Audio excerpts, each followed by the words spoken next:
Assalamu alaikum wa rahmatullah. Bismillah ar-Rahman ar-Rahim wa salatu wassalam ala ashraf al-mursaleen. I'm really delighted to be back in Karachi and to be invited by a well-regarded institute, the IBA, and its sister center, CEIF. And this event was given the opportunity and asked to give some reflections about the industry challenges and what are the key issues that's making our industry leaders, if you like, don't sleep well when they go to bed. What are the key and main pain points, as they say. And I'd like to address one important issue, at least to myself, which is the recent initiatives by the United Nations, the transformation of the Sustainable Development Goals Plan 2030.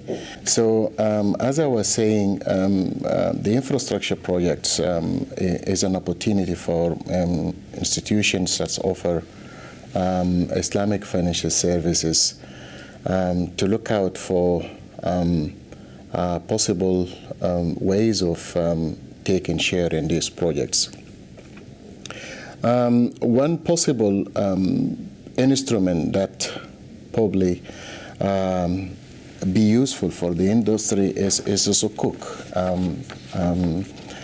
given its feature from a risk and return profile, from an asset-backed perspective, from acceptance, within the international financial marketplace.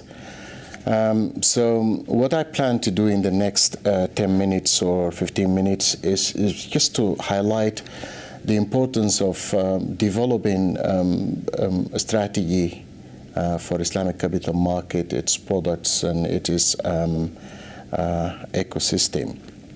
And I would like to address some of the key stakeholders, if you like, for developing an Islamic capital market or an Islamic debt market.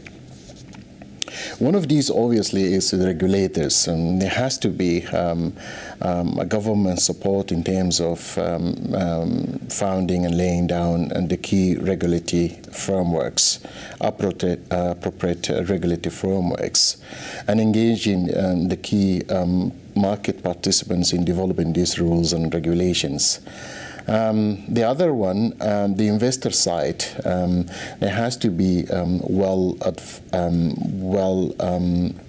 educated institutions about the products, its features, and how they can be suitable for the different types of infrastructure projects, short-term, long-term, and so on.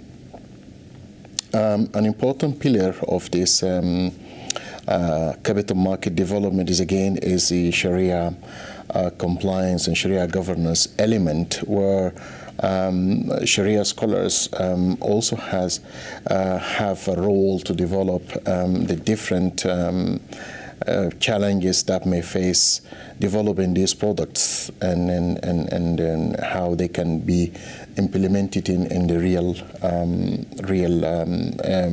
and practical environment.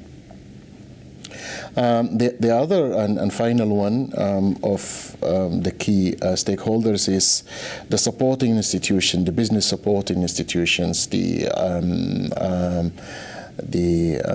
technology and research and educational and training institution that provide the capacity building, the talent development, and the expertise to develop these set of rules and governance, as I was saying. We see that in recent years there is a lot of discussion about unrest as such, but there is some kind of issues going here and there in different parts of the world. And I think the key driver of these political issues and unrest in some countries is the need, just to take it to the bottom, I guess, line, is the need for creating a balanced economies with good health care services, good education system, and obviously good employment environment, i.e. creating jobs for young people, graduate people, and of course providing the required security for society to live more comfortably. So this, in a sense, will create an opportunity again for institutions of Islamic finance to develop, or to actually, before they develop their products, I guess they probably need to revisit their business models and operational systems and try to adapt to the requirements of the current economic challenges, i.e. look at opportunities in different markets and try to also adopt best and leading practices in areas of risk management and internal controls, Sharia compliance, and talent development. These are probably one of the things that come to my mind. One of the areas that really need some real attention, if you like, to provide good services and products is the education and healthcare. I think we are badly in need of developing these two sectors. I'm afraid that I see little, if not at all, products that geared for healthcare, I would think, and education. So I think institutions that offer Islamic finance have got to look more seriously about offering products that will help local societies to develop their educational systems. I think education, private education, has become a challenge for everyone nowadays, and it's a growing market, and there is some real investment taking place from the private sector, but without proper help, support from either governments or big Islamic banks, that would be challenging in a way or another. One other important area is the energy sector, which is part of the sustainable infrastructure. We see a lot of interest coming now from governments about tapping into the efficient energy, such as the solar. And again, these are very nice piece of investment, I guess, for Islamic or investment banks to tap into this niche market and try to look for or develop some bespoke products and services for the solar and renewable energy. Pakistan is one of the countries that has a government support and commitment to develop a local Islamic finance industry. The country has a wealth of natural resources, and I'm sure energy would be one of the top agendas of both politicians and policymakers. So I think it is again an opportunity for Islamic banks operating, an investment bank operating in Pakistan and elsewhere, obviously, in the world, to look for products and instruments that has the feature of supporting the infrastructure projects. It would also be good if banks would align their capital market strategies, if you like, and investment plans with the United Nations Sustainable Development Goals, the 17 listed sectors and areas, which include the infrastructure projects that I mentioned, like the healthcare, the energy, and of course, education, and so on.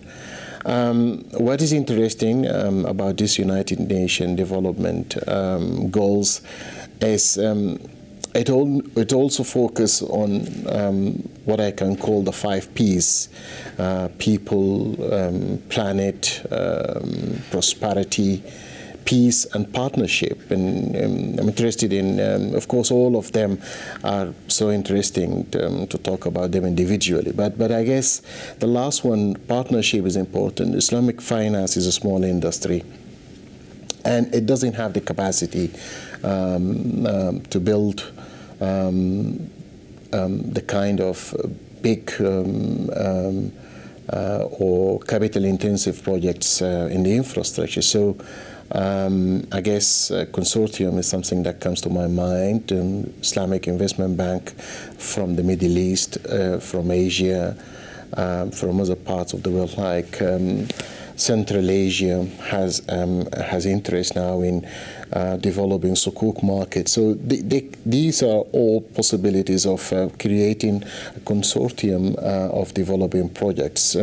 So it all boils down to the fundamental issue of building the enabling regulatory environment, the harmonization of practices between different markets, and obviously we need to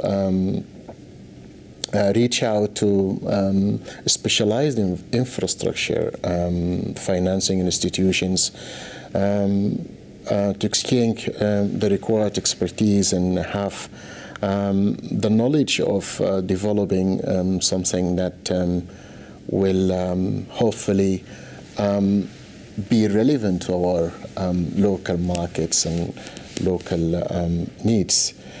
And I think with that, I would hope that this kind of discussion with fellow faculty members of the IBA and the CEIF Institute, maybe we should have more discussions in the future about what kind of initiatives that we need. How can institutions like IBA play a role in developing the right awareness between the different stakeholders here in the country, in Pakistan and probably neighboring countries also. And we hope that in the next 3 to 5 years that we see more of Islamic capital market asset classes coming up, and we see more of a development in terms of regulations and expertise, I guess. Thank you very much indeed.